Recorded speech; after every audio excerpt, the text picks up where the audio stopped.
magandang araw. Wala na mo ba sa ibang sir? Yes sir. Sa Madero sir. Opo sir, bakit? Pwede mo ba kami samahan sa bahay niya sir? Tara, walang problema yan. A few moments later. Dito! Ito ba si sir? Sa Madero? Sa likod.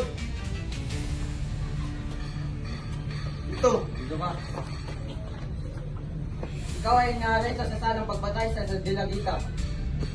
Ikaw ay katayapatang manahimik o magsawalang ibo.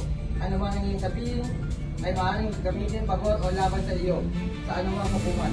Ikaw ay mayroon din karapatan kumuha ng tagapagtanggol ng iyong pinili at kung ikaw ay walang kakayahan, ito ay ipagkakalaw sa iyo ng pangalan. Naunawaan mo ba ito? Dito ka naman paliwanag.